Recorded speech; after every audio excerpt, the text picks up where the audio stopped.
So last time we talked about the virtue of transcendence, which I personally did not think was going to apply to business.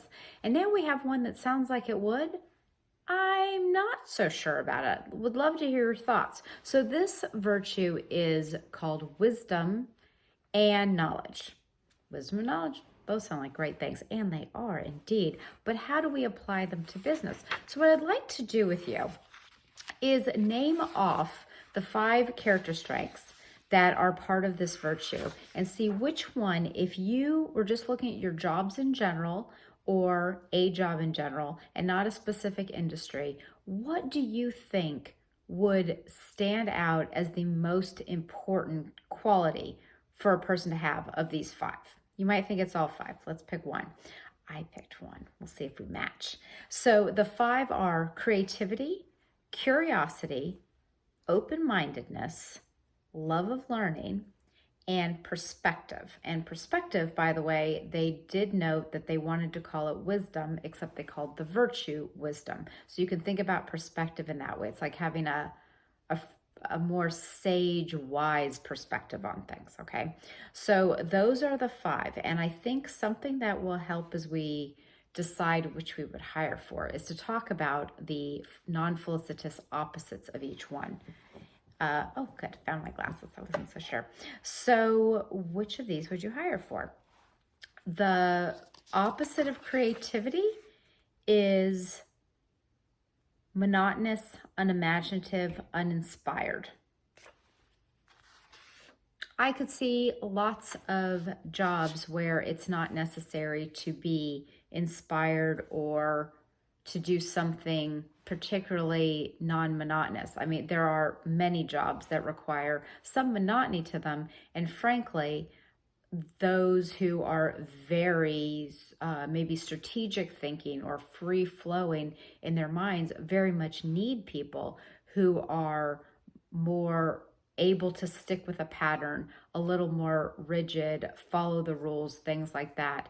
And so I wouldn't personally hire for creativity unless I was looking at a specifically creative job. Then obviously you'd be looking at work samples. But as a character strength, I don't know that originality is something that is definitely necessary, although it can be very much a value added when it comes to certain jobs. The next one is curiosity. The opposite of that is disinterest, boredom, ennui. Now, again, if I was hiring for a job, I don't know that curiosity would be more to me than a nice to have. It's always very cool to me when someone says, "Could you tell me why we do this process? I just want to make sure I understand its purpose."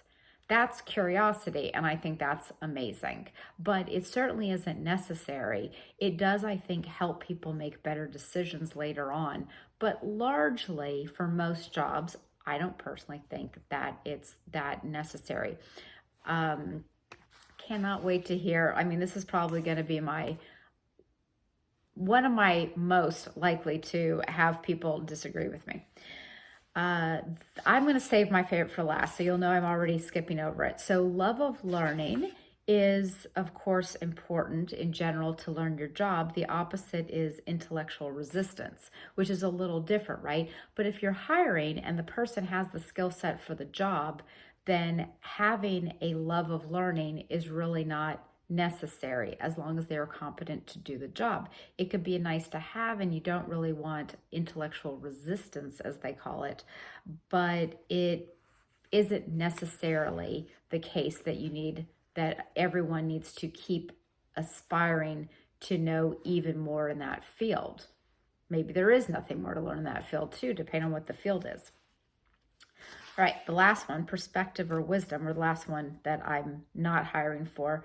The opposite of that is thoughtlessness, foolishness. I mean, that's an extreme. Obviously, you don't want to be a fool. You're not trying to hire a fool, but this is a little bit more about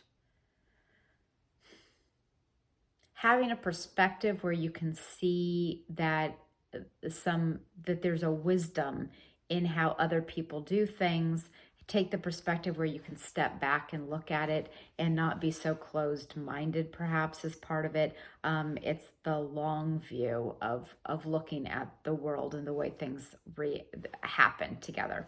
By the way, according to this, it is more trait-like. It is not something that we necessarily develop with age, although we can get better at it and hone this as a character strength. But that's fascinating, right? We think of wisdom as something that comes with age, and it turns out, based on research, to be more of a trait, so that even young people have it to some extent. So I can no longer say that my gray hair makes me wise.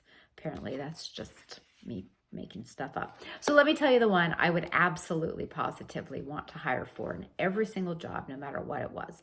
It is open-mindedness. And they call this judgment or critical thinking.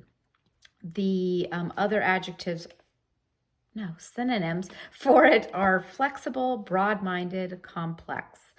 And what I love about this is that they say that the benefit of being open-minded and critical thinking is not necessarily the conclusion a person reaches.